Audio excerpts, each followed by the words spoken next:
Olá, bom dia! No programa de hoje você conhece os desafios e as possibilidades de trabalho para quem quer ingressar na área da arquitetura. O Imóvel Class TV fala também sobre a obra do artista plástico André Venzon, reconhecido por utilizar tapumes como matéria-prima para suas criações. E ainda um dos principais desafios para estudantes que ingressam na universidade, a busca por um apartamento. Você vai conhecer as preferências dos jovens na escolha de um imóvel. Então continue com a gente porque o Imóvel Class TV está entrando no ar.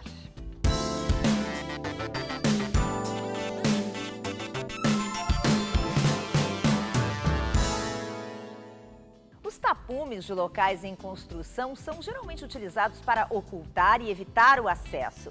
Mas esse material fascina o artista plástico André Venzon e é matéria-prima para trazer à tona uma reflexão sobre o uso dos espaços públicos. Escondido atrás de uma mecânica, o ateliê do artista plástico André Venzon pode passar despercebido por quem passa na frente. Mas basta entrar no cantinho dele para se deslumbrar com a quantidade de cores e texturas que estão em toda parte. E o bom é que o público está convidado a conferir de perto seu ateliê, que mostra o trabalho desses 15 anos de carreira.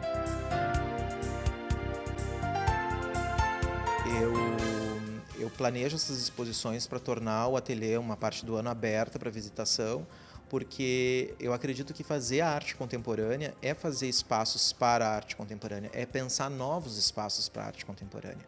Por mais que a gente precise de museus, e os museus merecem o máximo de nós, cada vez melhorar os museus, as galerias de arte, os espaços de criação hoje são múltiplos, não só na área de artes visuais, mas em todas as áreas. Hoje há uma necessidade de espaços criativos dentro de empresas.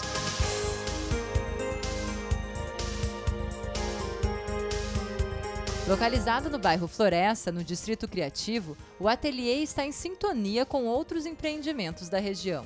Esse bairro, que já é reconhecido como Distrito Criativo, tem vários exemplos de iniciativas assim, o Vila Flores, o Estúdio Híbrido, a Galeria Hipotética, outras galerias de arte também, como a Bolsa de Arte, que é uma das melhores galerias de arte da cidade, se instalaram nessa região porque os espaços são amplos. Tem uma rede de profissionais já atuando há mais tempo aqui, que fornecem serviços para essa área, manuais de extrema qualidade, como molduraria, vidraçaria, laboratórios fotográficos, gráficas. Então, é um polo, né, dessa região do Distrito Criativo que incentiva a instalação de ateliês nessa região.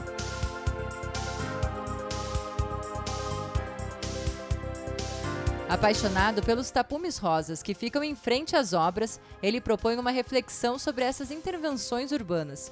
O objeto esconde uma construção da cidade que foi demolida. A ideia é perceber quais são essas construções e que pedaço da cidade foi retirado para ser colocado outro no lugar. Com o tempo, a madeira virou caixas usadas para ocultar o rosto de pessoas. Elas são vistas, mas não podem ver. Esse e outros trabalhos podem ser apreciados pelas pessoas no próprio ateliê do artista. E o meu ateliê, quando eu não estou em exposição, ele é um espaço em torno de 100 metros quadrados, um pouco mais, que eu me espalho e tenho o prazer, né, sempre de receber quem vem me visitar, porque ele também funciona, também um espaço híbrido junto com a empresa do meu pai, que está há décadas aqui no bairro. Então tem uma tradição já o espaço, né, junto da firma. Eu comecei a estudar arquitetura, eu já tinha a minha mesa de desenho do lado da empresa, né? Então isso demonstra como esses espaços criativos eles podem surgir assim, surgem das pessoas mesmo, dos criativos, né? Então, aí eu estou me referindo a artistas, mas também a estilistas. Tem uma série de atores sociais aqui que estão participando desse polo, né? E eu fico feliz de compartilhar disso. Estou aqui há mais tempo, mas sempre acreditando nessa região, né, como uma área que vai se revitalizar pelas mãos dos artistas. A ideia aqui é não deixar o bairro morrer também, né? Não, de forma alguma.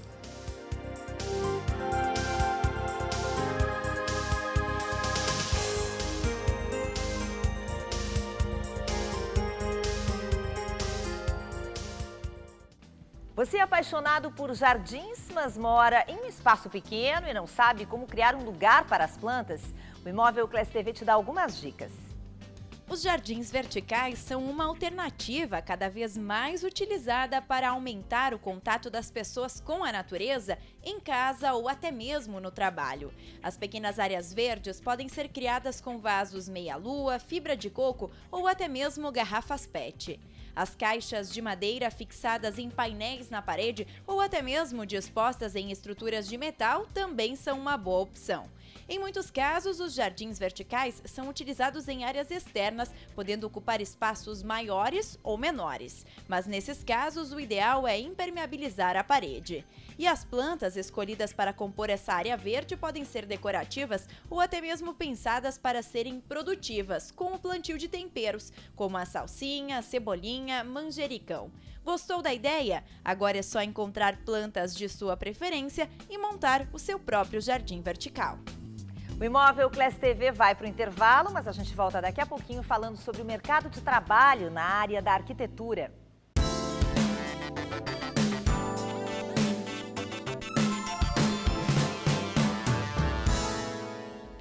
Seis 6.500 novos arquitetos saem das universidades brasileiras a cada ano. Aqui no Rio Grande do Sul, são 850 profissionais novos por ano. Ao lado do engenheiro, o arquiteto projeta, planeja e acompanha a construção. Mas trabalhar na área das edificações não é a única possibilidade disponível para quem se forma em arquitetura. Por isso, para entender mais sobre essa profissão, sobre o mercado de trabalho, eu converso hoje aqui no Imóvel Class TV com Carlos Eduardo Pedoni, que é arquiteto, professor da Universidade de Caxias do Sul e conselheiro do CAU-RS. Tudo bem? Bem-vindo. Tudo bem, Luciano. Carlos, eu vou começar te perguntando justamente do CAU, que é o Conselho de Arquitetura e Urbanismo, que regula, fiscaliza e apoia esses profissionais. É essa a função realmente do Conselho? Exato, né? Nós migramos do sistema CREA-CONFEA para o CAU, né? Foi o último ato assinado pelo presidente Lula, a criação do CAU. Que antes era com os engenheiros, junto né? com os engenheiros, né? E então o CAU há 50 anos já batalhava, ou na verdade os arquitetos batalhavam já há 50 anos para a criação de um conselho próprio, né? Que pudesse ver a profissão de uma forma mais integral, né? Em que ano foi isso? Isso foi em 2010, a assinatura, né? Tínhamos um ano de migração, então em 2011 já o Conselho tinha que se estabelecer, né? E fomos bem sucedidos, tanto no Brasil como aqui no Rio Grande do Sul, conseguimos fazer com que a lei vigorasse, enfim, né? E agora estamos trabalhando já no segundo mandato para tentar, né, vamos dizer assim, atingir os objetivos iniciais que se tinha com a criação do Conselho próprio de Arquitetura e Urbanismo, né? Bom, e o que vocês verificaram a partir dessa segmentação, né? Tem muitos problemas de profissionais atuando fora da regulamentação? Pois bem, eu sou o coordenador da Comissão de Exercício Profissional e é justamente do que trata, principalmente a questão da fiscalização, é o grande foco da nossa comissão, né? E nós temos efetivamente leigos, né, exercendo, vamos dizer assim, indevidamente a profissão, né? Então a nossa lei não tem previsão para multar os leigos, mas a gente tem orientado, né, encaminhado ao Ministério Público algumas dessas questões, né? E também, vamos dizer assim, hoje a gente consegue ter uma visibilidade maior sobre os problemas específicos da profissão, né? Que antes dentro do sistema, junto com os engenheiros e outros 300 profissionais, nós não conseguimos assim, vamos dizer assim, dar enfoque para as questões que diz respeito especificamente à arquitetura e urbanismo, que é uma disciplina, né, com todas as suas particularidades, né? Uhum. A exigência para atuar nessa área é o curso. Isso. E o pertencer ao conselho, é isso? Sim, tem que ser registrado no conselho, né? Tem profissionais, hoje nós temos em torno de 14 mil profissionais arquitetos no Rio Grande do Sul, sendo que desses 13 mil e alguma coisa estão registrados no conselho, outros não estão porque não atuarem na arquitetura e no urbanismo, né? Mas é importante ter esse registro, né? Essa é uma das, inclusive, exigências que a gente tem para essas pessoas que, né, enfim, seriam leigos, né? Porque não tem nem a formação e não tem nem o registro, né? Uhum. O que faz, Carlos, um profissional de arquitetura? Muitas coisas. É bem ampla, né? É bem ampla. A formação do arquiteto é uma formação bastante ampla, né? São 5 anos de faculdade? Normalmente são 5 anos, né? São 3.600 horas mínima de curso, né? Eu sou professor na Universidade de Caxias do Sul também há 17 anos, enfim. E aí nós temos uma possibilidade de trabalhar em diversas áreas, uma formação, né, muito ampla, que também dá oportunidades tanto para o egresso, né, como para os profissionais ao longo da vida profissional dele também, né, que pode ir migrando de uma atividade para outra, né, dentro das diversas possibilidades que a gente tem, né. Vamos falar um pouquinho dessas possibilidades, porque a gente sempre liga a questão da obra, né, ou da construção, do projeto de uma casa, ou então um projeto interno também, né. Isso. Mas tem muitas possibilidades, né. Lúcia, o que acontece, né, vamos dizer assim, nós começamos lá no desenho de objetos, desenho de mobiliário, desenho de interiores, né. Passamos efetivamente para a questão do projeto de arquitetura das edificações, residências, enfim, projetos mais complexos, com programas de alta complexidade, como hospitais, enfim, né, área de saúde, né, e vamos migrando aí, chegamos ao limite da nossa profissão, é o que a gente chama de planejamento urbano e regional, né, que é onde também a gente tem uma carência muito grande de profissionais nessa área, né. Eu mesmo tenho trabalhado já há algum tempo com planejamento regional e sou um dos poucos, né, que trabalho nessa área. E ainda na questão do planejamento urbano também, nós temos diversas prefeituras no Rio Grande do Sul que não tem um único arquiteto, né? Mais da metade das prefeituras, né? E faz uma falta tremenda isso, né? Então, quer dizer, realmente é um amplo espectro de atuação, né? E aí um pouco para colocar assim a diferença que a gente vê entre mercado de trabalho e campo de atuação, né? O mercado de trabalho às vezes está restrito, né? Porque a gente vê as pessoas atuando muito, somente na região metropolitana, né? Capital, e inflando um pouco esse mercado dos interiores e das edificações, né? Enquanto outros campos de atuação, que é aquilo que a gente não vê, que a gente deveria ocupar, né? Ele, na verdade, está a descoberto. Estão precisando de profissionais. Bom, a gente vai falar mais sobre mercado de trabalho. Estou conversando hoje com o Carlos Eduardo Pedoni, arquiteto e professor da Universidade de Caxias do Sul e conselheiro do CAU-RS. Estamos falando sobre a profissão de arquiteto, regulamentação e já vamos falar daqui a pouquinho sobre mercado de trabalho. A gente dá uma pausa e já volta para esse bate-papo com ele. Agora a gente fala sobre um desafio que estudantes de todos os cursos têm no começo do ano letivo, que é a busca por um apartamento. Saiba quais são os bairros mais procurados e o que a gurizada leva em conta na hora de optar por um imóvel.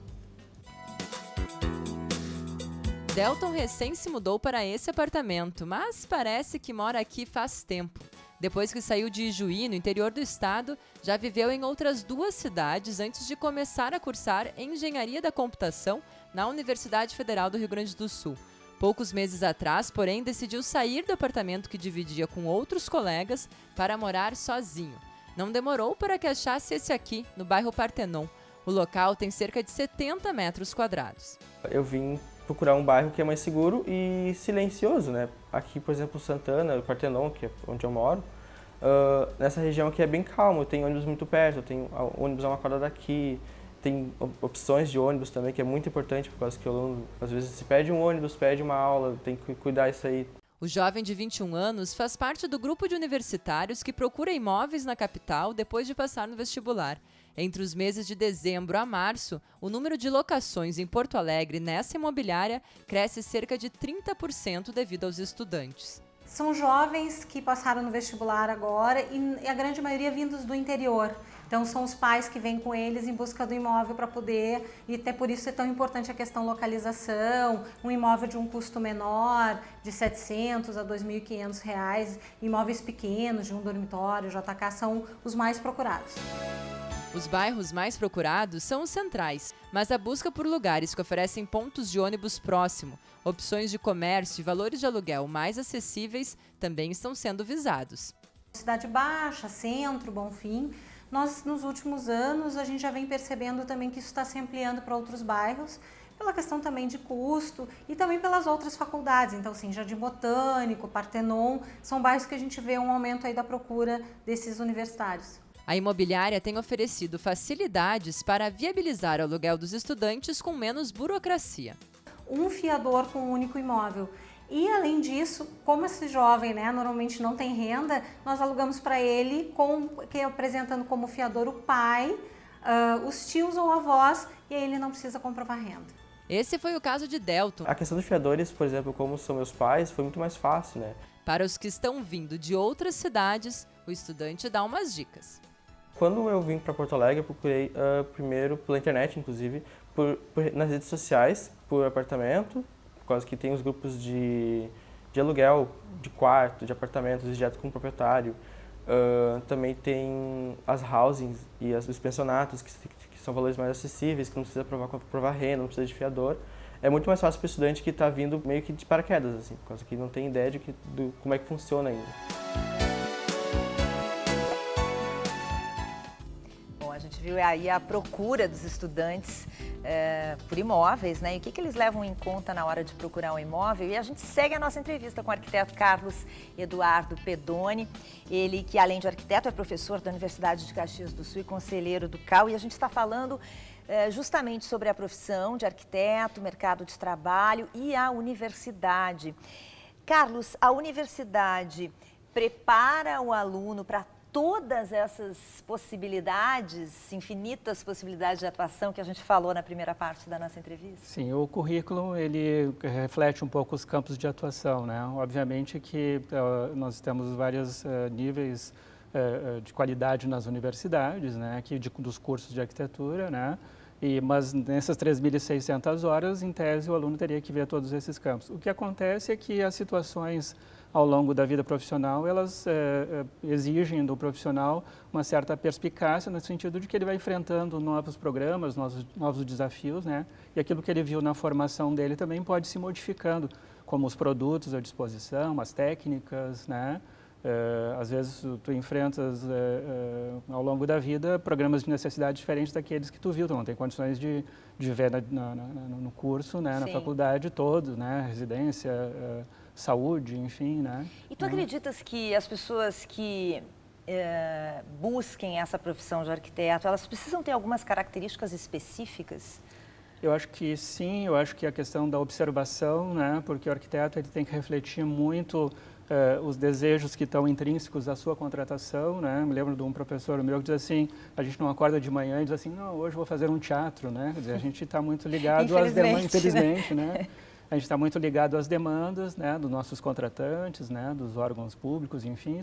E aí a gente tem que tentar entender o que está por trás dessa contratação, o que se quer efetivamente do profissional. Então, primeiro, essa questão da observação é importante, né? Sistematização dos dados, né, colher todos os dados de início também, quer dizer, então aí também exige uma certa organização também, né? E aí vem outras habilidades que são importantes ou não, né? A habilidade de desenhar, que não é fundamental, mas ela, do ponto de vista da expressão, ela é importante, né? Habilidade com cálculo, matemática, no sentido de poder fazer os dimensionamentos, enfim, os quantitativos que são necessários, né?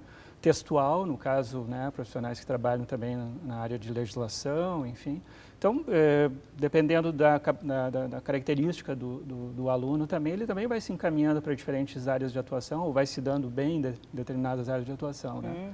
Então, né, são os principais, assim, entendo que seria por aí, né? São 850 novos arquitetos por ano aqui no Rio Grande do Sul. É difícil a inserção no mercado? Muitos tentam montar um escritório, né, se juntar com outros colegas, né, ter uma atuação daquele modo clássico, vamos dizer, que a gente diz assim, né, em termos de arquitetura, né, eu mesmo fiz isso há 35 anos atrás, né. Outros têm migrado bastante para concursos públicos, né, para as prefeituras. Tem né. mercado nessa área? Tem mercado, tem necessidade, uma grande necessidade nessa área. Tem outras áreas de atuação que estão vinculadas à lei de criação do CAU, que são atividades nossas, né, na área de sustentabilidade, na área de meio ambiente também, né, na área de arbitragem, né. Então, nós temos ainda um grande campo de atuação que está inexplorado, eu diria assim, né, o que os egressos, os colegas né, mais jovens podem perceber, talvez, ou se atentar, é de que realmente algumas áreas de atuação, né, o mercado ele vai ficando de alguma forma saturado. E também o que acontece, né, no Rio Grande do Sul, que não é diferente de outros estados no Brasil, há uma concentração bastante grande na região metropolitana, né? Aqui até a gente tem bastante arquitetos do interior do estado e tal, Mas é assim, se resume mais a Caxias, Pelotas, Santa Maria, depois vai escasseando, chegando ao ponto de que pelo menos metade dos municípios do Rio Grande do Sul não tem um único arquiteto, né? Então, e aí ou o profissional engenheiro assume isso, ou contratam de outras regiões, quer dizer, então também, nesse sentido, acho que também tem que se aventurar no sentido de, é um caminho, né? Não sei, enfim, né? Para a gente encerrar, Carlos, quem estiver nos assistindo e tem interesse em seguir por essa profissão, ou pelo menos conhecer mais sobre ela, o CAU tem algum setor, alguma área para informar esses possíveis estudantes de arquitetura, ou as universidades? O que tu aconselharia? Na verdade, a função do CAU é o registro do profissional, né, a fiscalização. Nós temos uma comissão de exercício de ensino e formação, né, que faz bastante contato com as escolas, com os coordenadores de escola, né? O CAU tem ido às escolas, né, para esclarecer os alunos, os estudantes e egressos, né, sobre as questões de ética, de legislação profissional e tal. Ainda não temos assim um setor, né, vamos supor, ou essa preocupação de esclarecimento, né? Eu acho que as escolas, sim, a Universidade de Caxias do Sul tem lá o portal, né, que eles fazem do conhecimento, então para os alunos poderem ver, mas há sempre a possibilidade né, da gente de repente criar uma situação de apoio nesse sentido, mas hoje o CAU não tem essa função, né? Mas para quem tiver interesse é sempre bom conversar com profissionais da área, né? Acho que é um grande caminho. É o que a gente recomenda, né, profissionais, porque daí ele está envolvido não só com a formação, mas também com o dia a dia da profissão, né? Eu acho uma profissão muito linda, né, e realmente ainda o Brasil, ou pelo menos o Rio Grande do Sul, precisa bastante dos arquitetos e urbanistas. Sem dúvida. Carlos, prazer conversar contigo. Obrigada pela entrevista. Obrigado, Luciano. Prazer. Esse foi o Carlos Eduardo Pedoni, arquiteto, professor na Universidade de Caxias e conselheiro do CAU-RS. A obra, realizada em uma residência na Vila Matilde, em São Paulo, foi a vencedora do concurso internacional Building of the Year 2016, traduzindo Melhor Construção do Ano, promovida pelo site Arcdale. O projeto foi executado pelo escritório Terra e Tuma e ganhou o prêmio na categoria Casa. Outras 13 construções foram premiadas em diferentes modalidades. Em 2011, um rapaz procurou o escritório de arquitetura sondando a possibilidade de projetar uma casa para sua mãe, Dona Dalva. O desafio para os arquitetos era adequar os projetos e a obra aos restritos recursos financeiros da família. A residência onde Dona Dalva morava tinha sérios problemas de estrutura e salubridade, e no início de 2014 o local começou a ruir. Ela foi morar de aluguel e a casa nova precisava ser construída o mais rápido possível. Os arquitetos utilizaram estrutura e blocos aparentes para viabilizar uma obra de baixo custo com maior controle e agilidade. Durante 4 meses, a casa antiga foi sendo demolida cuidadosamente, ao mesmo tempo em que se executavam as fundações. A casa possui lavabo, cozinha e área de serviço, peças que ficam conectadas por um jardim interno com a sala e os quartos. Em um pavimento superior foi projetada uma suíte para receber visitas e em uma área sobre a laje da sala foi feita uma horta. A conclusão da obra levou 6 meses. A gente fica por aqui, você pode conferir este e outros programas na nossa página do Facebook. O Imóvel Class TV volta no sábado que vem, às 8h30 da manhã, aqui na tela da Band. Até lá!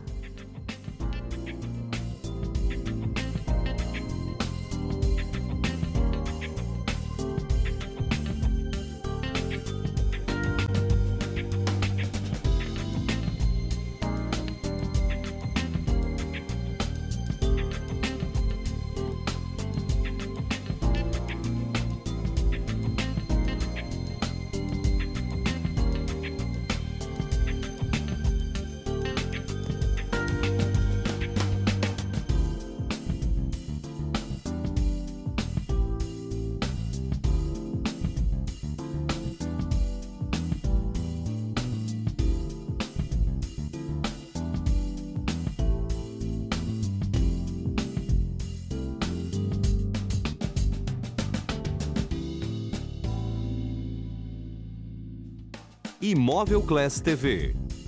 Oferecimento Next Group. Cirela Goldstein, inovação que gera valor, e Melnick Even, líder em alto padrão no Rio Grande do Sul.